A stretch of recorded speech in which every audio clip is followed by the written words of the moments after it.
to Graça Machel and the Mandela family, to President Zuma and members of the government,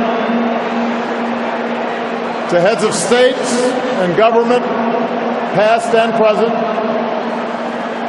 distinguished guests, it is a singular honor to be with you today, to celebrate a life like no other. To the people of South Africa,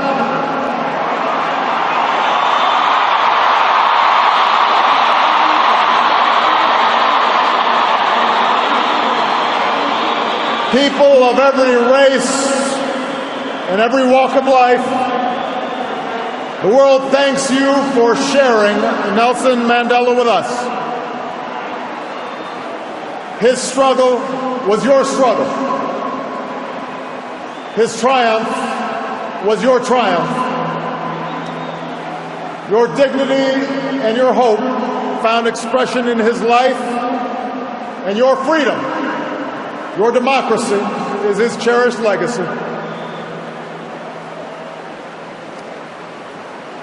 It is hard to eulogize any man, to capture in words not just the facts and the dates that make a life, but the essential truth of a person, their private joys and sorrows, the quiet moments and unique qualities that illuminate someone's soul. How much harder to do so for a giant of history who moved a nation toward justice and in the process moved billions around the world. Born during World War I, far from the corridors of power, a boy raised herding cattle and tutored by the elders of his Thembu tribe, Madiba would emerge as the last great liberator of the 20th century. Like Gandhi, he would lead a resistance movement, a movement that at its start had little prospect for success. Like Dr. King, he would give potent voice to the claims of the oppressed and the moral necessity of racial justice. He would endure a brutal imprisonment that began in the time of Kennedy and Khrushchev and reached the final days of the Cold War. Emerging from prison without the force of arms, he would, like Abraham Lincoln, hold his country together when it threatened to break apart. And like America's founding fathers, he would erect a constitutional order to preserve freedom for future generations, a commitment to democracy and rule of law, ratified not only by his election, but by his willingness to step down from power after only one term.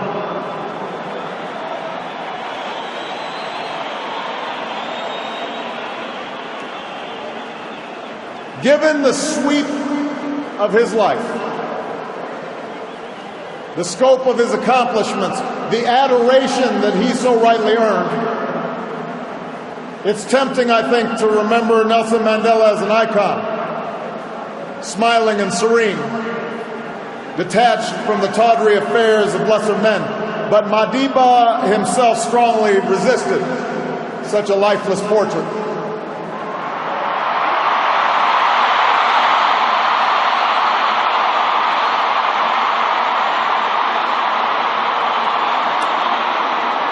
Instead, Madiba insisted on sharing with us his doubts and his fears, his miscalculations, along with his victories. I am not a saint, he said, unless you think of a saint as a sinner who keeps on trying. And it was precisely because he could admit to imperfection, because he could be so full of good humor, even mischief, despite the heavy burdens that he carried, that we loved him so. He was not a bust made of marble. He was a man of flesh and blood, a son and a husband, a father, and a friend. And that's why we learn so much from him, and that's why we can learn from him still. For nothing he achieved was inevitable. In the arc of his life, we see a man who earned his place in history through struggle and shrewdness and persistence and faith.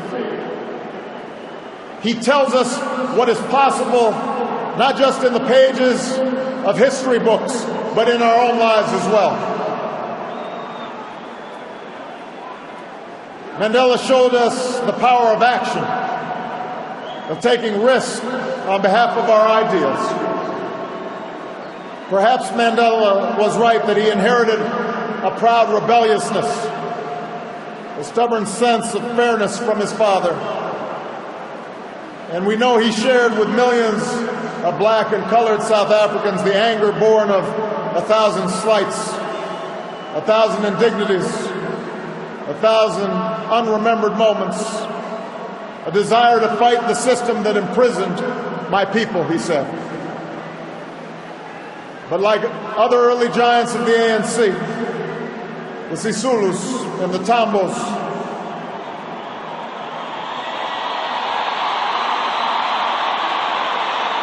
Madiba disciplined his anger and channeled his desire to fight into organization and platforms and strategies for action so men and women could stand up for their God-given dignity. Moreover, he accepted the consequences of his actions, knowing that standing up to powerful interests and injustice carries a price. I have fought against white domination, and I have fought against black domination. I've cherished the ideal of a democratic and free society in which all persons live together in harmony and equal opportunities. It is an ideal which I hope to live for and to achieve, but if needs be, it is an ideal for which I am prepared to die.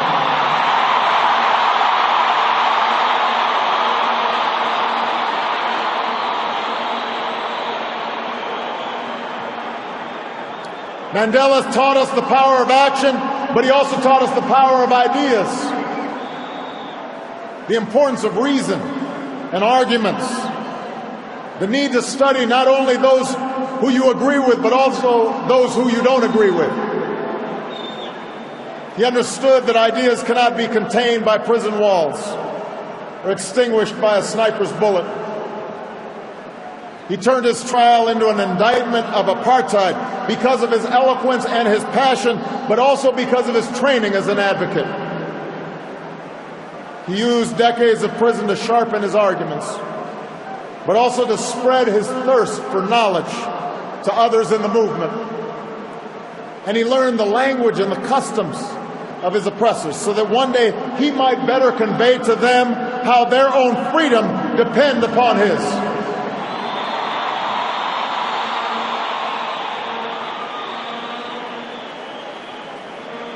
Mandela just demonstrated that action and ideas are not enough. No matter how right, they must also be chiseled in the law and institutions. He was practical, testing his beliefs against the hard surface of circumstance and history. On core principles, he was unyielding, which is why he could rebuff offers of unconditional release, reminding the apartheid regime that prisoners cannot enter into contracts. But as he showed in painstaking negotiations to transfer power and draft new laws, he was not afraid to compromise for the sake of a larger goal. And because he was not only a leader of a movement, but a skillful politician, the Constitution that emerged was worthy of this multiracial democracy, true to his vision of laws that protect minority as well as majority rights and the precious freedoms of every South African. And finally, Mandela understood the ties that bind the human spirit. There's a word in South Africa Ubuntu.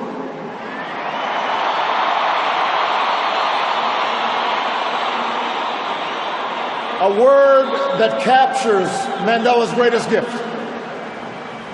His recognition that we are all bound together in ways that are invisible to the eye. That there's a oneness to humanity. That we achieve ourselves by sharing ourselves with others and caring for those around us. We can never know how much of this sense was innate in him or how much was shaped in a dark and solitary cell.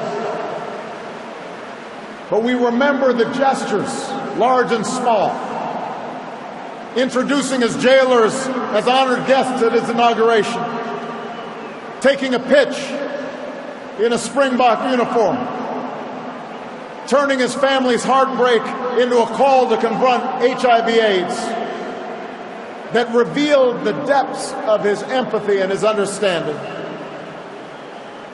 He not only embodied Ubuntu, he taught millions to find that truth within themselves.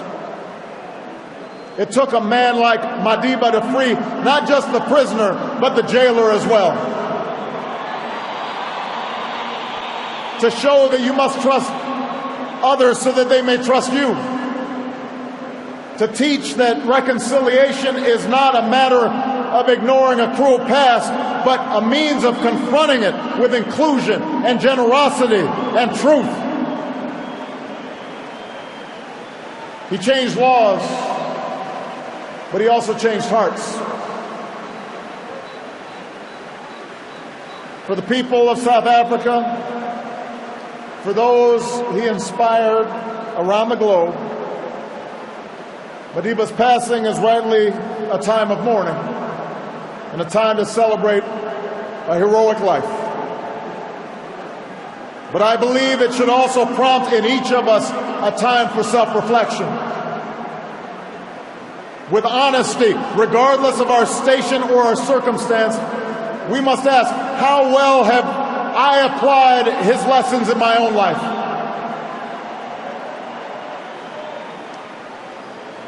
It's a question I ask myself as a man and as a president. We know that, like South Africa, the United States had to overcome centuries of racial subjugation. As was true here, it took sacrifice, the sacrifices of countless people, known and unknown, to see the dawn of a new day.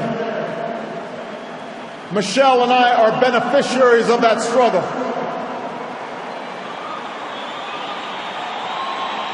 But in America and in South Africa and in countries all around the globe, we cannot allow our progress to cloud the fact that our work is not yet done.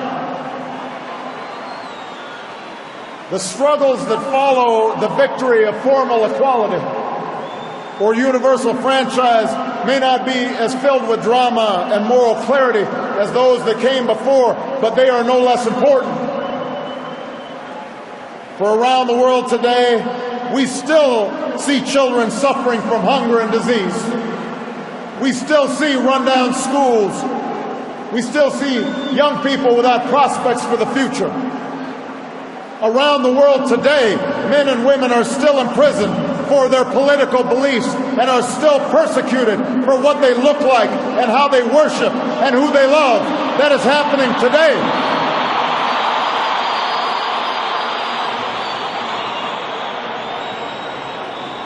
And so we too must act on behalf of justice.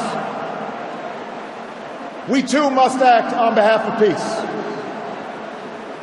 There are too many people who happily embrace Madiba's legacy of racial reconciliation, but passionately resist even modest reforms that would challenge chronic poverty and growing inequality. There are too many leaders who claim solidarity with Madiba's struggle for freedom, but do not tolerate dissent from their own people.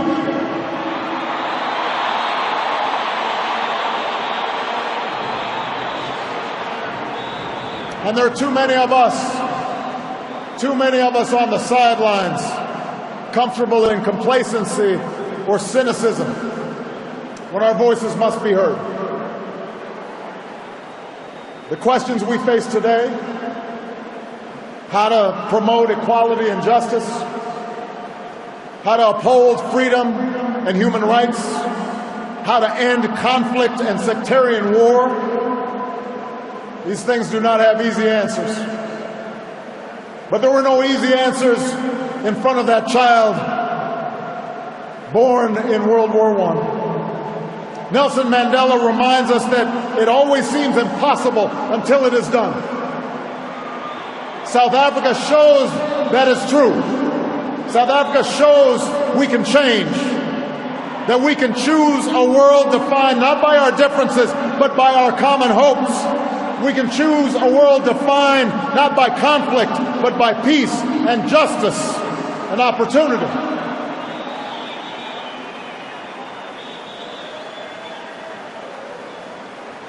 We will never see the likes of Nelson Mandela again. But let me say to the young people of Africa and the young people around the world, you too can make his life work your own.